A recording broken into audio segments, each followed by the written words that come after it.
तो अगर आप एक न्यू सेलर हो या पुराने भी सेलर हो, अगर आप राइट वे में अपने प्रोडक्ट की एडवर्टाइजिंग नहीं करते हो तो आप हमेशा लॉसेस में जा सकते हो, क्योंकि आपका जो भी पीपीसी का बजट होता है, अगर आप यूं ही चला दोगे, अगर आपको पता ही नहीं है कि राइट स्ट्रेटजीज क्या होती हैं चलाने की, तो आपको पता ही नहीं चलेगा कि आपके प्रोडक्ट पर क्लिक कितने आ रहे हैं, प्लस आपका स्पेंड मनी कितना हो रहा है, आपको कितना करना चाहिए कितना नहीं करना चाहिए, ये बातें आपको पता होना चाहिए। अगर आप एक प्रोडक्ट को लॉन्च कर रहे हो तो आपको उस पर कब पीपीसी चलाना चाहिए, कब नहीं चलाना चाहिए, ये सारी बातें आपको पता होना चाहिए। तो आज हम सिस्टम पर जाकर सारा देखेंगे किस तरीके से हमको अपने प्रोडक्ट पर पीपीसी चलाना है और किस तरीके से चलाना है। पहले आपको क्या करना है, अमेज़न के ऊपर आ जाना है। जिस प्रोडक्ट पर हम एडवर्टाइजिंग करेंगे पहले उसको सेलेक्ट करेंगे, फिर उसको चलाएंगे। तो मैं आपको कुछ ऐसी टिप्स देने वाला हूँ जो आपको और किसी ने भी नहीं दी होंगी। अगर आप इस चीज़ पर अप्लाई करते हो तो आप हमेशा अपने प्रोडक्ट को फर्स्ट पेज पर भी ला सकते हो, जो मैं आपको बताऊंगा।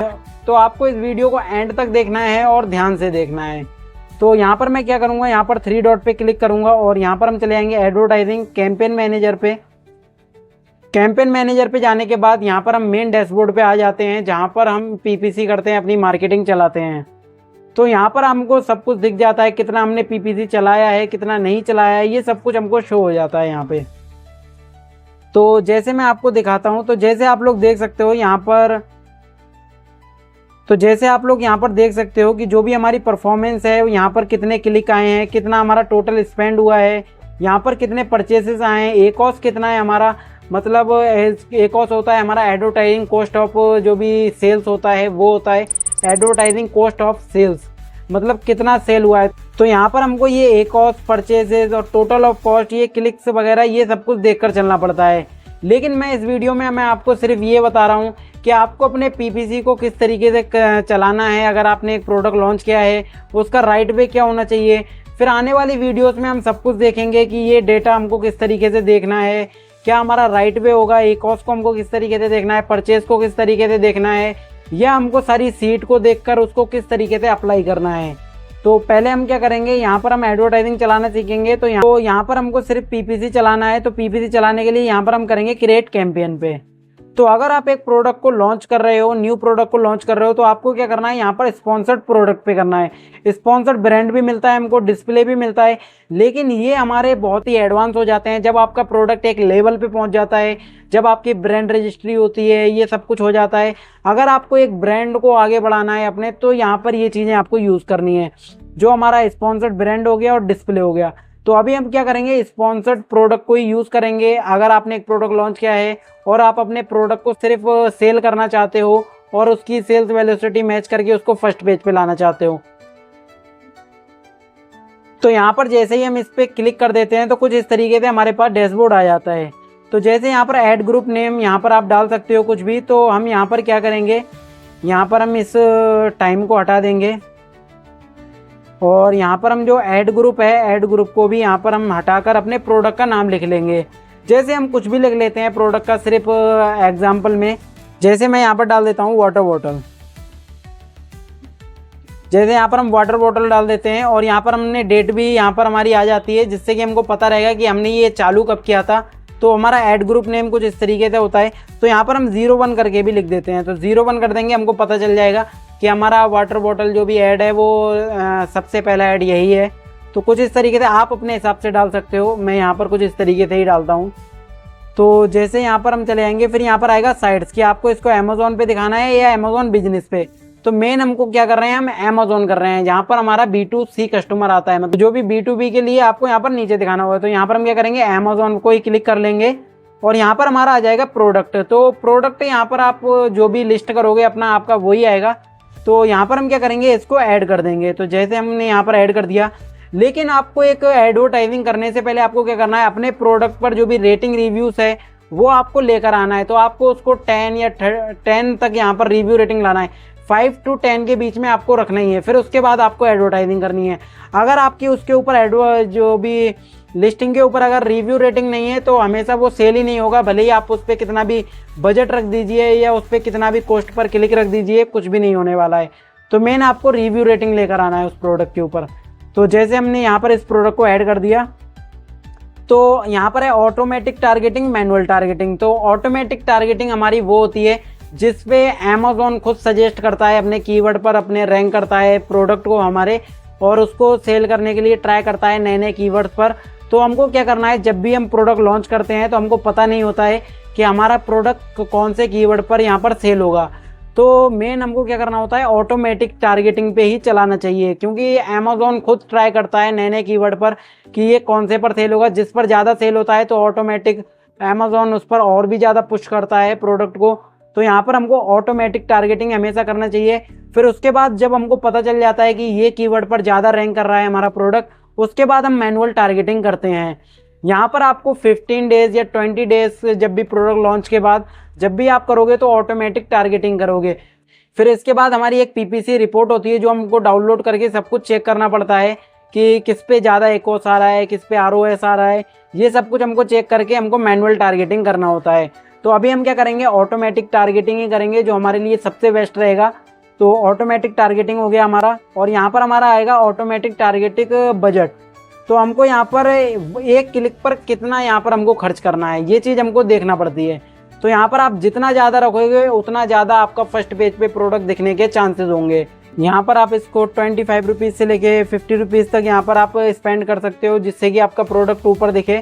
तो यहाँ पर हम क्या करेंगे, अगर आपका प्रोडक्ट ये कैटेगरी बेस पर होता है, आपको ऐसा नहीं करना है कि हर प्रोडक्ट पर आपको ज़्यादा स्पेंड करना पड़े। अगर आपका कैटेगरी प्रोडक्ट के हिसाब से ये वाटर बॉटल, क्योंकि बहुत ज़्यादा कंपटीशन वाला प्रोडक्ट है, कभी भी आपको ऐसे प्रोडक्ट लॉन्च नहीं करना चाहिए।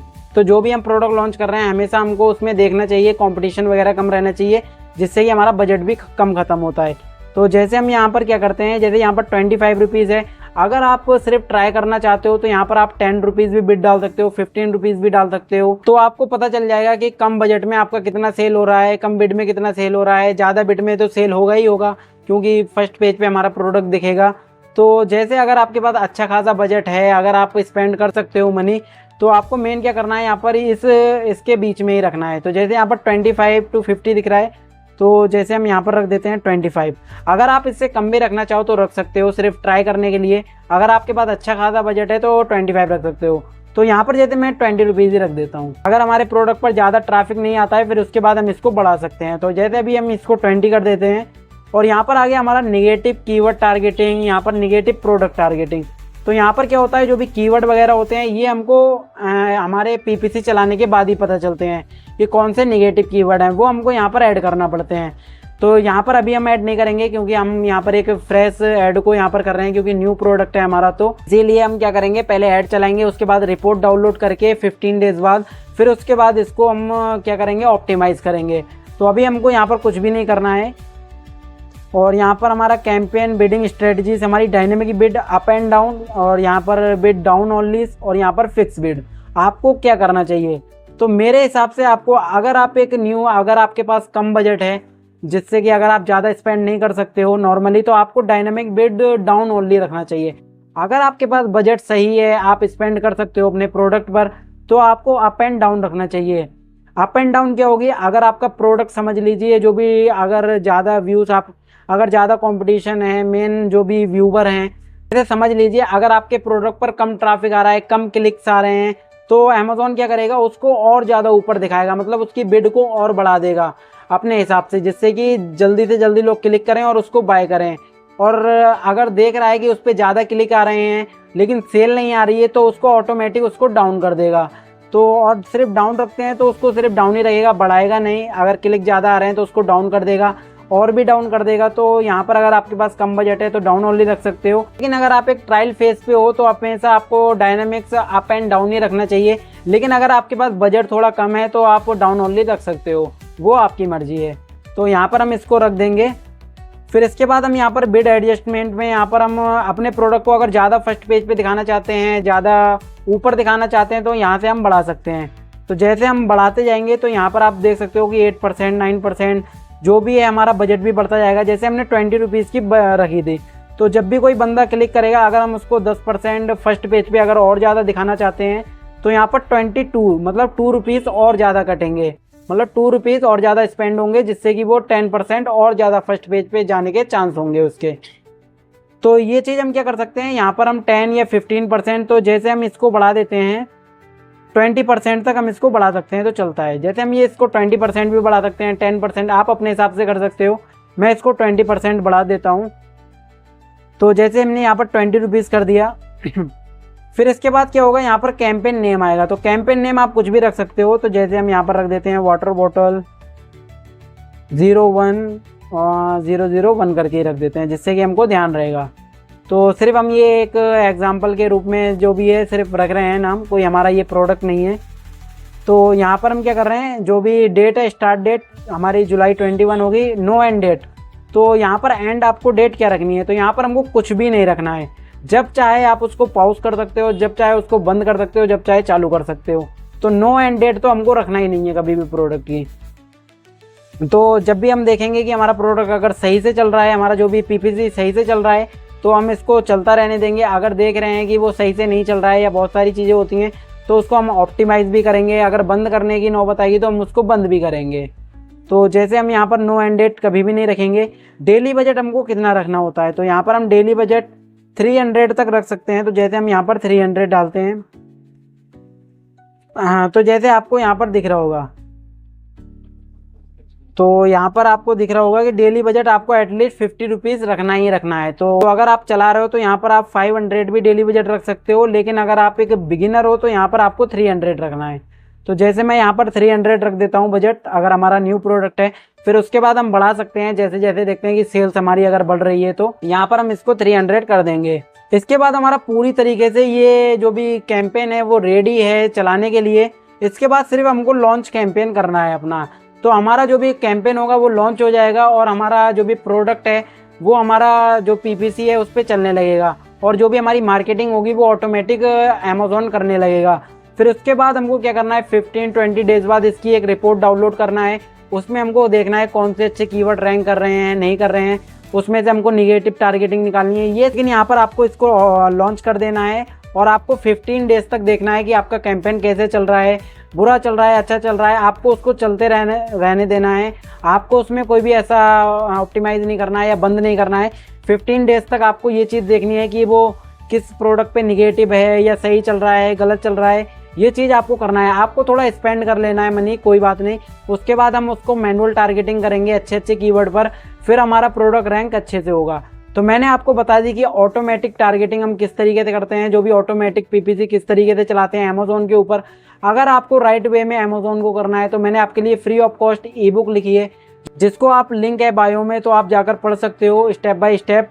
तो वीडियो अच्छी लगी तो इसको लाइक कर लो। और भी तो अगर आप और भी वैल्यूएबल जो भी कंटेंट है वो चाहते हो तो इस चैनल को सब्सक्राइब कर लो, जिससे कि आपको और भी वीडियोस मिलते रहें। तो आने वाली वीडियोस में हम बहुत कुछ देखने वाले हैं। तो फिर हम मिलते हैं अपनी अगली वीडियो में, तब तक के लिए टेक केयर।